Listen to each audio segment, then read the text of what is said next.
Welcome, listener viewers, to another episode of Ikenfell. Once again, I'm joined by Gary McDaniel of Rhetorical Answers. How are you, buddy? I am doing well, and I am feeling so bad for Gilda. I am too. So I think, without further ado, we go to the Abednego family. Abednego. It's a biblical name. Abednego. You mentioned that, and I did not remember. Okay, before we do anything here, I just want to say how disappointed I am that piano is facing the wall. You know, it is positioned in literally the one of two ways that it would be completely useless. and I you know, Patricia, just, you know, all of the class that she has right now is fake. Storage password. All right, we can use this to get into the storage unit.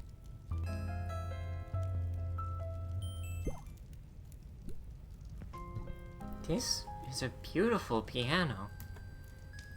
I don't see him often. Do you play? Yeah. Well, no, not anymore.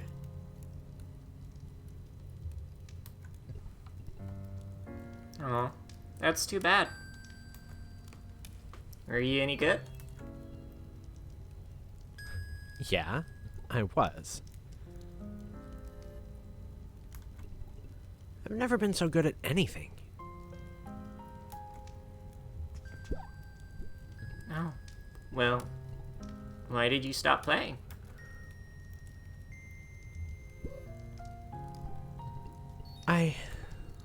Something happened a couple years back. These goddamn stupid movers, they put the piano with the keys against the wall. And I've never been able to play since. I'm like 12. I'm like 12, so I can't move it myself. And I can't ask an adult to move it because that'd be heckin' embarrassing. Alright. I'm gonna try. Ooh. Center. Circle back. I fell behind in my classes and had to catch up. My parents canceled my performances so I could focus on school. I haven't been able to play since anyway, so it doesn't matter. Can we talk about how tired her sprite looks right now? Like, Like, this is a new expression very on masterful emotion. Yeah, I am impressed at how much the emotion gets through in such simple artwork. Like, Yeah. that's something to study. That's like a masterclass. Oh, wow. You used to perform? I'm glad that I'm playing the musician, even if she is, you know, a snotty brat. Well, if you ever pick it up again, I'd love to hear you play. Don't treat me like I have feelings like one of you plebes. Honestly, Patricia's already grown on me.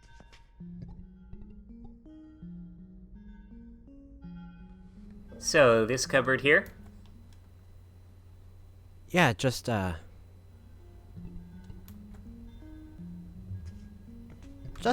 little prick of blood, like you did before. I'm so excited for this because, like, the last time was so good. Yeah. Hey, are you okay? I'm fine. Quit wasting time and open it.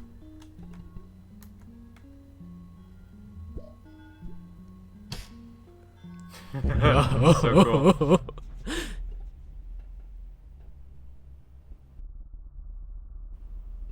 Okay. Come on. Let's hurry. Oh, God. Oh, I'm not scared. You're scared. We have to travel a further distance, it feels like.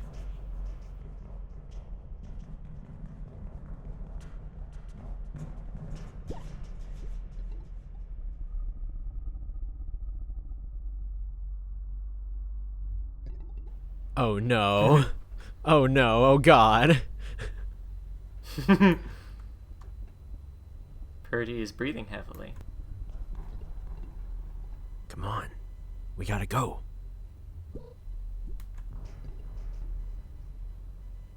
Purdy? Oh, fuck. Oh, we're so fucked.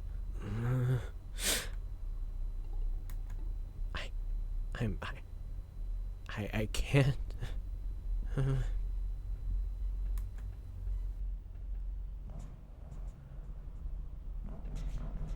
Uh-oh. Oh, God.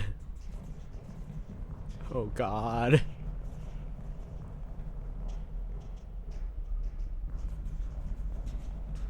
I love how, the exit. I love how Petronella is just teleporting. Like, sometimes she's there. Sometimes she's not. Who knows? Come on, Purdy.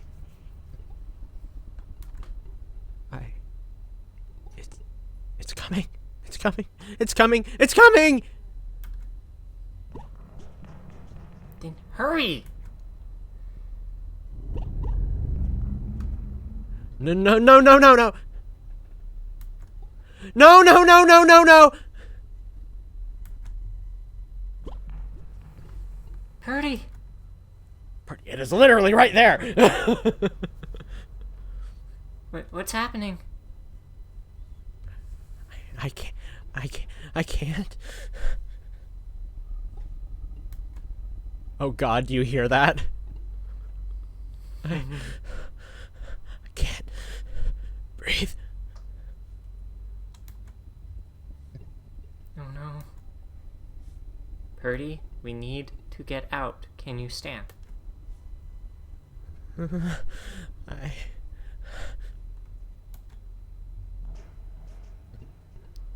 We have to go. We've already been here we've already been way too loud. Can you bring her over? Don't touch.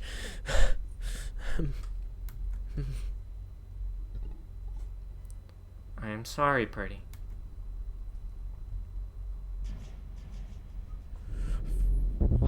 Oh God. That's awesome. The Snatcher's lair. Oh man. So, she still hasn't said anything?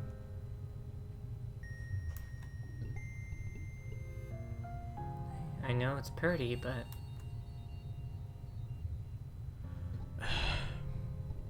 I know what you mean. She's always been mean to us, but I've never seen her so distressed. I feel like I should say something, but I don't know what. And with our bad blood, I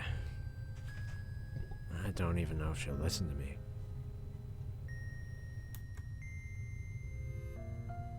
It's okay. I'll speak to her.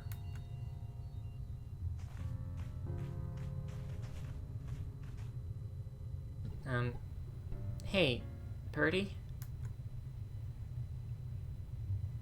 I want to say I'm really sorry.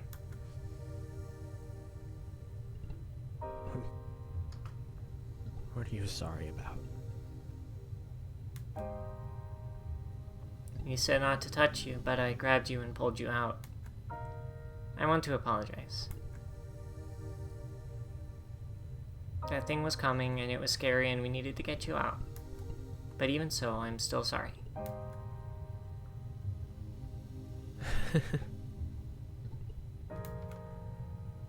Apologizing for that. Marie, you're so sweet.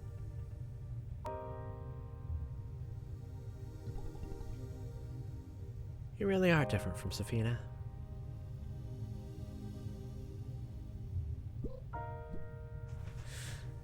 No. That was my fault. I thought I could... But I was... It wasn't your fault. It's okay. You don't have to explain, not if you don't want to. Do you think you can keep going from here?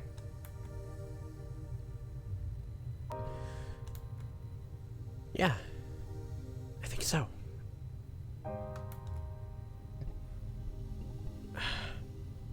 I wish those two hadn't seen me like that. So... humiliating.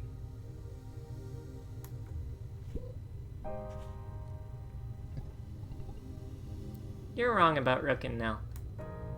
They feel just as bad as I do.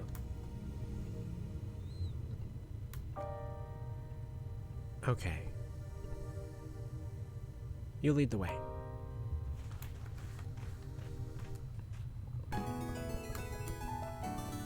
Aww. For real this time. Aww. Oh, jeez. What the? Okay, then. What? So much junk. Oh, oh, oh. Wow, you're loaded with good stuffs.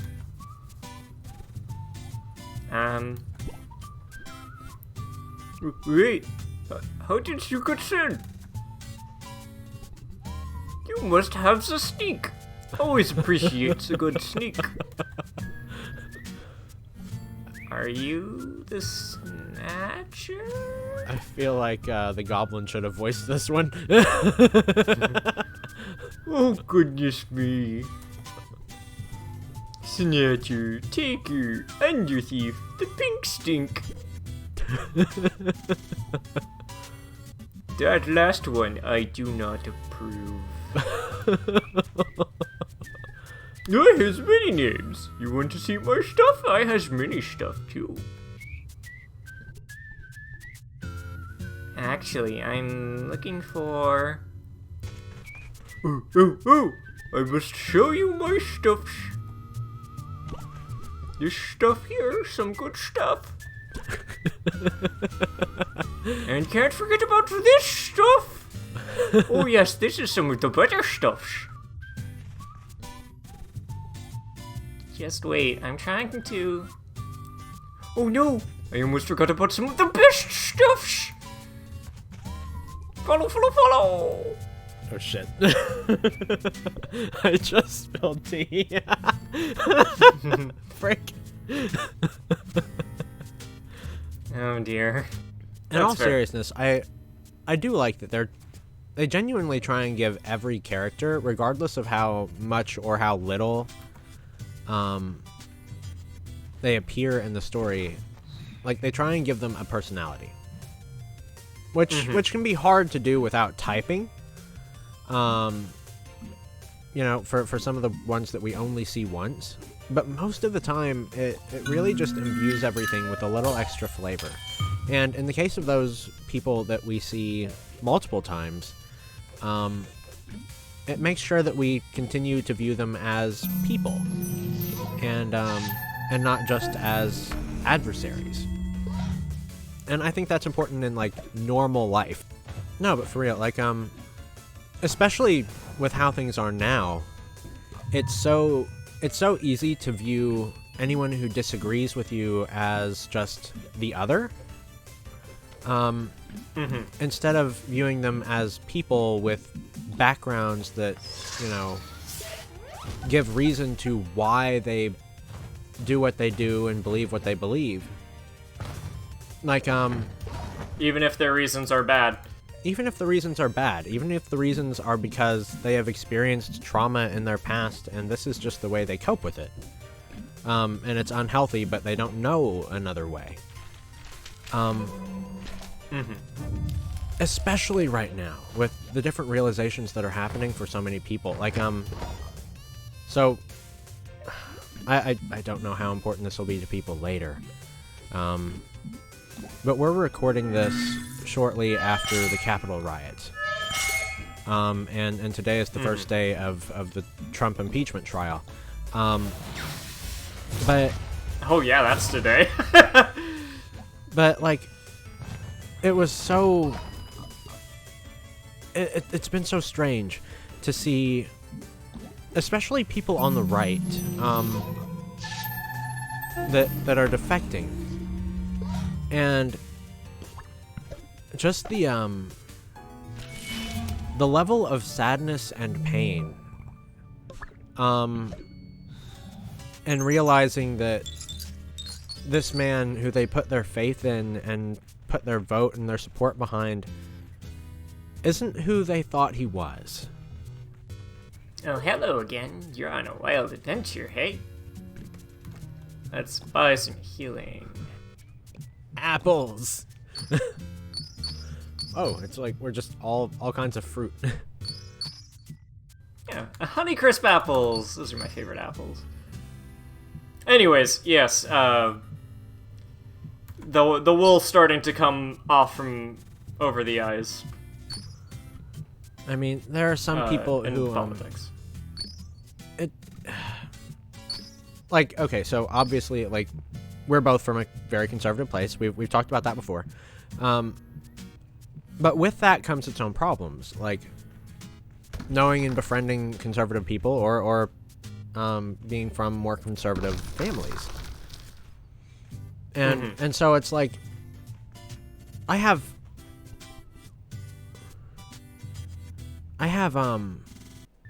friends who will. Oh, okay. Cutscene. Sorry. No, it's fine. Looking for stuffs.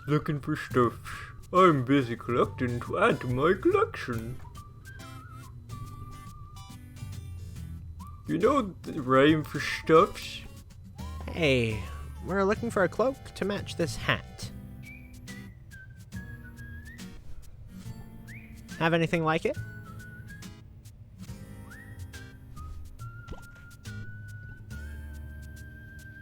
Hats? I had lots of hats and hats and hats. Had, huh? But some stinky rich takes most of them. Oh, yeah, that's... No, we're not looking for...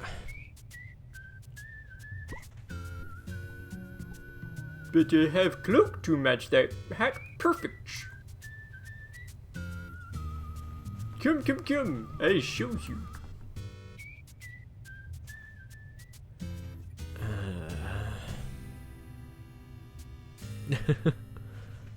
Come back, candy and Honeycrisp. Well, while it's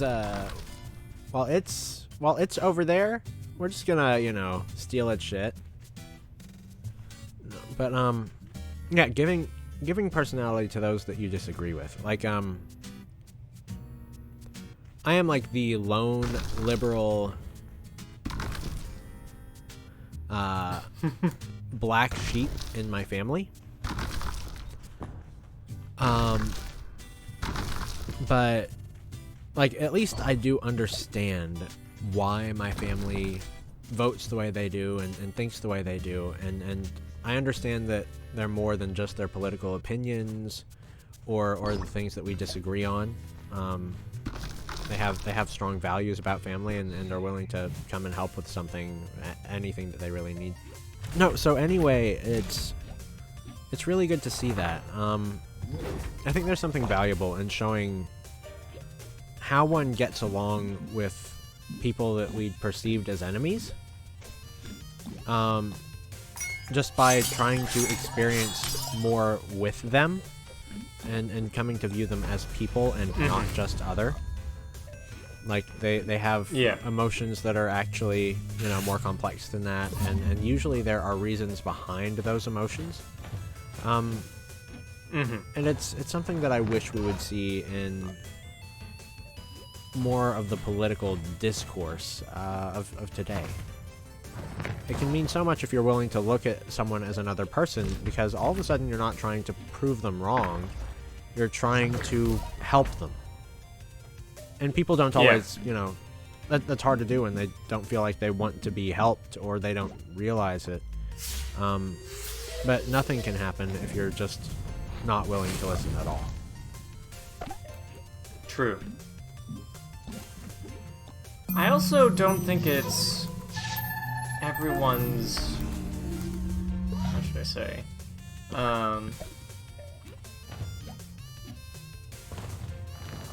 It's not everyone's responsibility to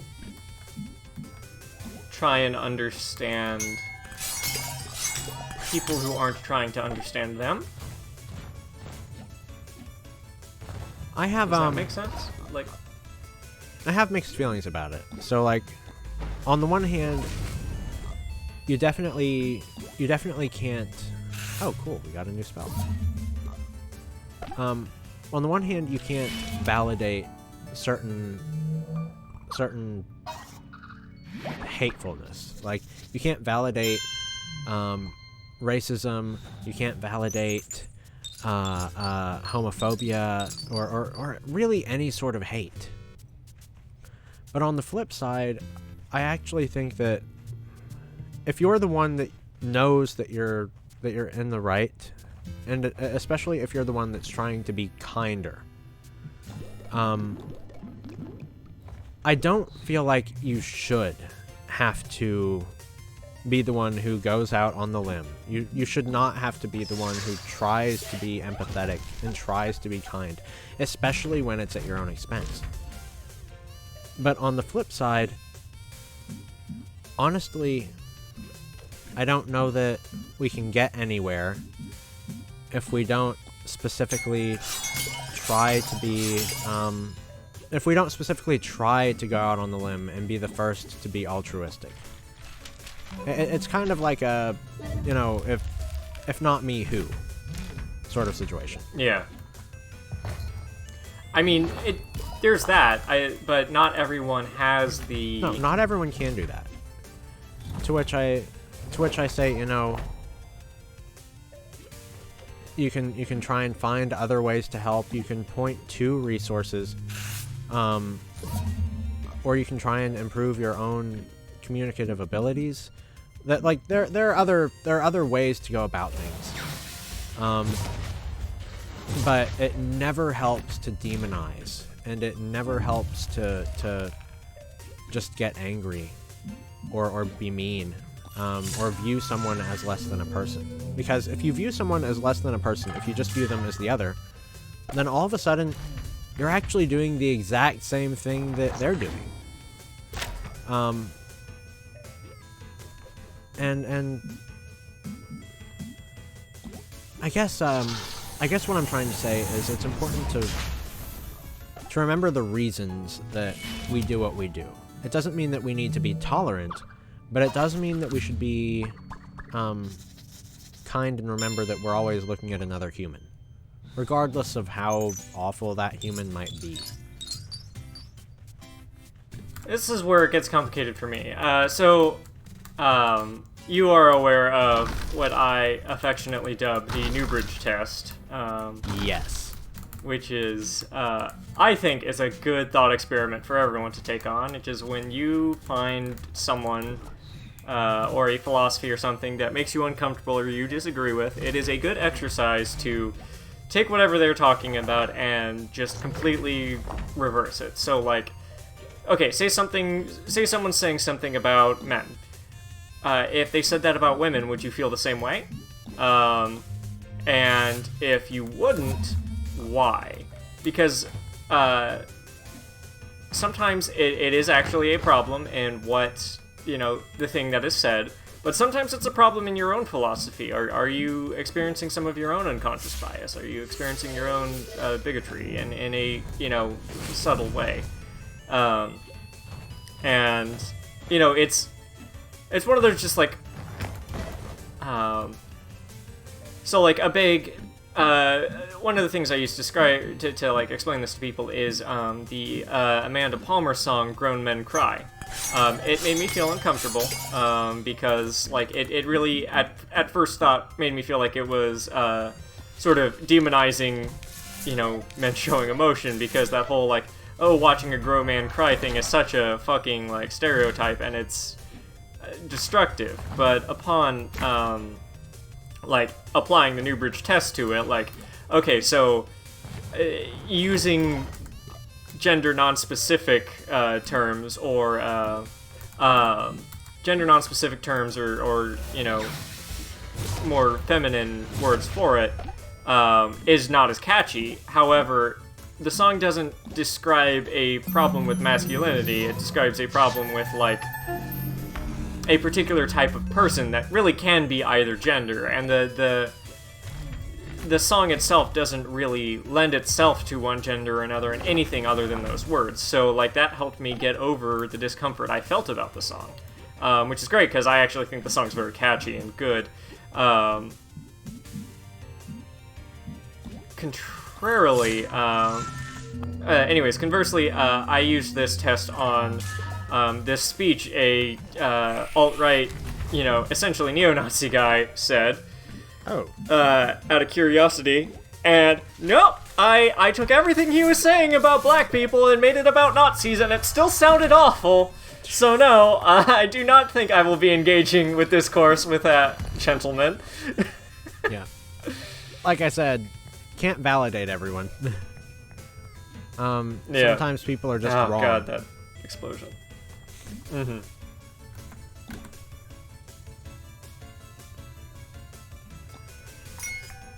But at any rate, I do think that's a good thing for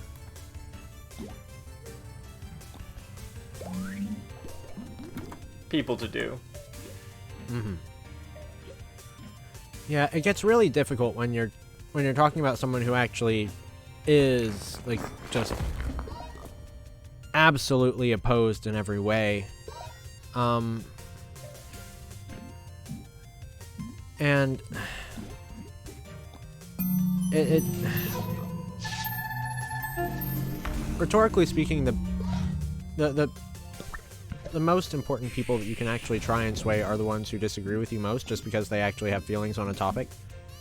But, like, if you can't sway them, I still think that the best thing that can be done is to treat, not with tolerance, but at least with humanity, if that makes sense. The reason being that, like, the only thing that you can do at that point is be an example of what you should be. Mm-hmm. And if we return hate with hate, then that just teaches them that we're no better. But if we can somehow be strong enough to return hate only with kindness, then it exemplifies the difference that we are trying to manifest in the world. On that note, so, like, oh man, this is always hard for me to talk about in my content. But, you know, when I was younger, I was incredibly homophobic. I can blame it on, you know, like, the environment I was raised in and everything, but, like, simple fact is, it was a thing, it was an aspect of my personality, and I did eventually, like, get over it, for lack of a better term, and it was in large part because, like, I met the right people, and they, you know, like, gave me a well-deserved amount of shit for my homophobia, but also, like, approached it, like, you know, they stuck around and helped me learn why I was fucking wrong. And that was, like, that was not an easy process. But, and it wasn't like any one, sorry, it's okay.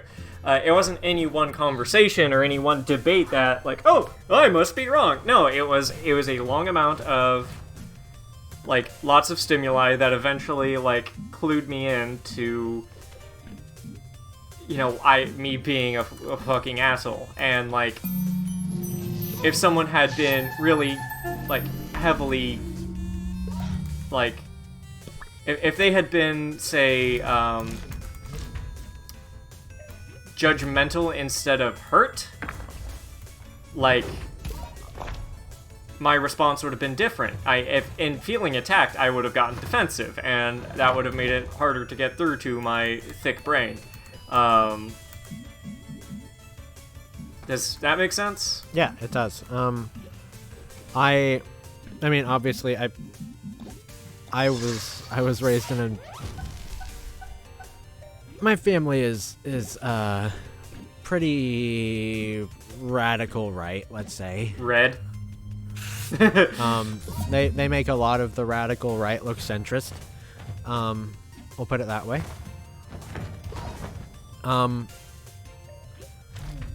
And as such, you know, I grew up with a very homophobic family, but more importantly than that, like, not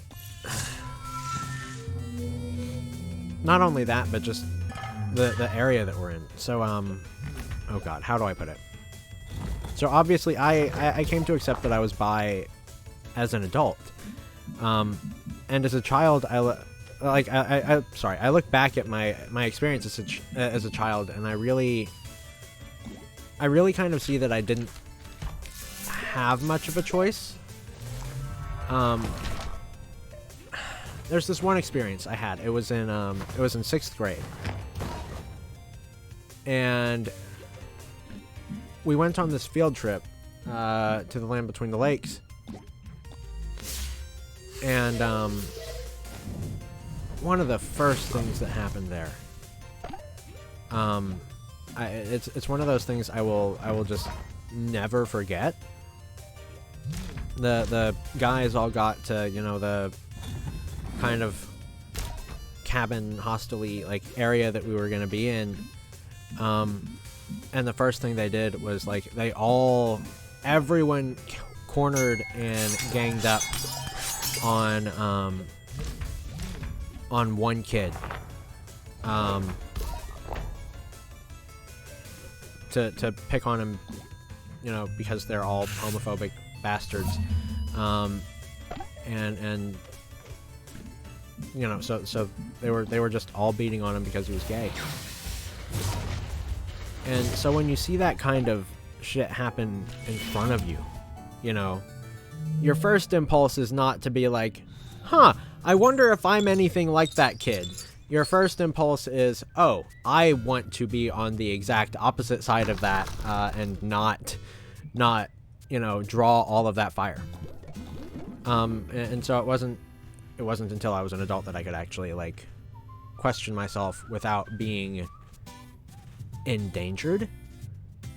And some people just never get to the point where they question themselves. They're too far in it by the time that they're to the point where they might, and so they just don't change. I really hate to cut this conversation off, but we are going to have to continue it in the next episode. Yep. Because I definitely have some stuff to add to this, but we're running on a little long, so we're going to have to put a cut in here. Mm-hmm. But, yeah, this is a really interesting game to have this conversation to, and there's a lot more we can talk about in the next episode. But for now, have a good night, everyone. We'll see you in the next one. Take care. Lates. Thanks for watching. Don't forget to like, subscribe, comment, you know, that stuff. You can find other ways to support Kyle in the link below, but don't forget to check out my stuff at Rhetorical Answers. Remember, a little goes a long way, even if it's just sharing with friends. Thanks again. Lates.